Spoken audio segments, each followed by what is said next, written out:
बरेली में गरीब शक्ति दल के कार्यकर्ताओं ने मनोज विकट के नेतृत्व में महामहिम राष्ट्रपति, प्रधानमंत्री और मुख्यमंत्री को संबोधित जिलाधिकारी को ज्ञापन दिया। मांग की स्वास्थ्य विभाग और शासन की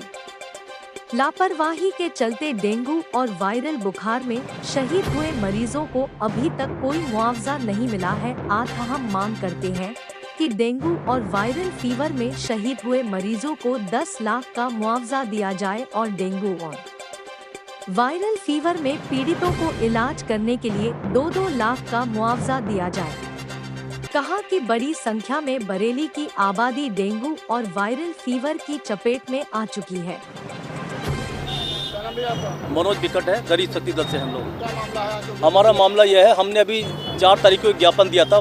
भारत में डेंगू और वायरल फीवर को देखते हुए गरीब जनता का इलाज नहीं हो पा रहा था, लोग धड़ल्ले से लोग मारे जा रहे थे अस्पताल में। उसको मांग को लेकर हमने ज्ञापन दिया था और उसमें ये भी कहा था कि ये मांग पूरी नहीं होती है, दवाइयाँ नहीं छिड़की जाती हैं या किसी प्रकार का कोई मतलब रखाव नहीं किया जाता है इसके इलाज के लिए, तो हम लोग इसका लिए अनिश्चितकालीन धरना करेंगे, जिसके लिए हम यहाँ पर आज पहुँचे हुए हैं। और अभी हम यहाँ बैठे थे, लेकिन हमारे प्रशासन ने ये कहा कि आप दामोदर पार्क में बैठ जाइए, तो हो सकता है हम लोग वहाँ चले जाएं या छुट्टी को देखकर वो हम स्थगित कर दें, छुट्टी बात करें। इसको संबोधित ज्ञापन ये हमने अपना ज्ञापन जो है महामहिम राष्ट्रपति महोदय को संबोधित किया है और हमारी ये मांग चल रही है भारत के अंदर कि भारत में जो एक विधेयक महामारी अधिनियम 1897 जो बनाया गया था, जो 2020 में उसको संशोधन करके फिर से लागू किया गया था कोरोना टाइम पे, उसकी भी उसके अवहेलना करके जो अधिकारियों ने जो इस बार दवाई आदि नहीं छिड़की, जिस कारण हमारे यहाँ लाखों लोग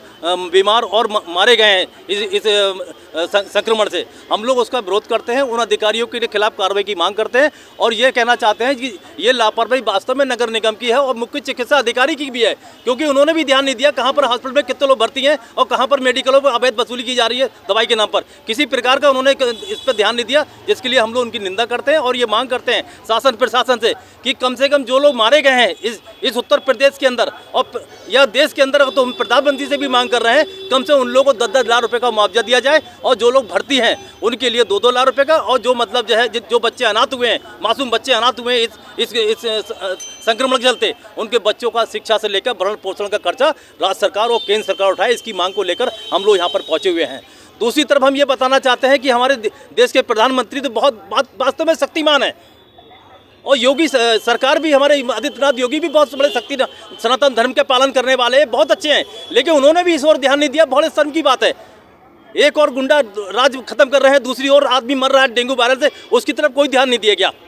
ये वास्तव में बहुत गलत बात है भाई। हम तो हमारा गरीब शक्ति की निंदा करता है और ये मांग करता है कि जो मंत्री और जो अधिकारी इसमें लिप्त हैं इसमें दवाइयों के भ्रष्टाचार में और लापरवाही के मामले में, उनके खिलाफ तत्काल कार्रवाई होनी चाहिए और यदि नहीं हुई तो हम लोग इस दिवाली की छुट्टी के बाद से अनिश्चितकालीन धरने पे और अनशन पे भी बैठ सकते हैं। जय हिंद, जय भारत।